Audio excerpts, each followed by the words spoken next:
Friends வணக்கம் and welcome back to Mahithas T channel. யாரெல்லாம் Mahithas D சேனலை சப்ஸ்கிரைப் பண்ணலையோ அவங்களாம் மறக்காமல் சப்ஸ்கிரைப் பண்ணுங்கள். இன்றைக்கி நம்ம சேனலில் என்ன பார்க்க போகிறோம் அப்படின்னா மீன் குழம்பு, மீன் வறுவல் தான் பார்க்க போகிறோம். வாங்க வீடியோக்குள்ளே போகலாம். புளித்து அரைக்க தேவையான பொருட்கள்: தனியா 2, மிளகு 2, சீரகம் 1 டேபிள் ஸ்பூன், காஞ்ச மிளகாய் தேவையான அளவு, கருவேப்பிலை தேவையான அளவு.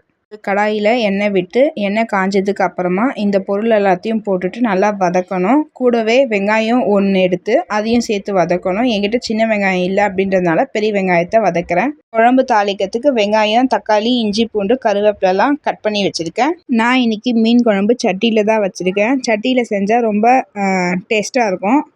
சட்டியில் நல்லா காஞ்சதுக்கு அப்புறமா எண்ணெய் விட்டு எண்ணெய் காஞ்சதுக்கு அப்புறமா கடுகு கொஞ்சம், வெந்தயம் கொஞ்சமாக போட்டுக்கணும். நிறைய போடக்கூடாது, வெந்தயம் போட்டால் கசக்கும்.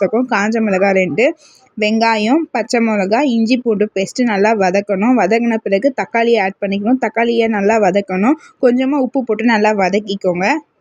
அதுக்கப்புறம் அரைச்சி வச்ச பேஸ்ட்டு அதில் போட்டுக்கணும். போட்டுட்ட பிறகு பச்சை வாசனை ஃபுல்லாக போகணும். பச்சை வாசனை போனதுக்கு அப்புறமா புளி கரைசலை எடுத்து அதில் ஊற்றிக்கோங்க. நல்லா கொதிக்க விடுங்க. கொதிக்க விட்ட பிறகு மீனை போட்டு எடுங்க. மீன் குழம்பு ரெடி ஆயிடுச்சு. இன்னும் கொஞ்சம் பீஸ் இருந்ததுனால அதை மீன் வறுவலாக பண்ணலான்னு சொல்லிட்டு ஃபிஷ் ஃப்ரை மசாலா கடையிலேருந்து வாங்கிட்டேன். அதில் கொஞ்சம் லெமன் விட்டுட்டு உப்பு போட்டு ஒரு 30 மினிட்ஸ் ஊற வச்சுருக்கேன். ஊற வச்சதுக்கு அப்புறமா ஒரு கடாயில் எண்ணெய் விட்டு எண்ணெய் நல்லா காஞ்சதுக்கு அப்புறமா ஒரு ஃபிஷ் துண்டாக அந்த கடாயில் போட்டு ஃப்ரண்ட்டு பேக்குன்னு சொல்லிட்டு திருப்பி எடுத்தேன். அதை தான் இந்த வீடியோவில் பார்க்குறீங்க. உங்களுக்கு இந்த வீடியோ பிடிச்சிருந்தா லைக் பண்ணுங்கள், ஷேர் பண்ணுங்கள். மறக்காமல் மகிதாஸ் டி சேனலை சப்ஸ்கிரைப் பண்ணுங்கள்.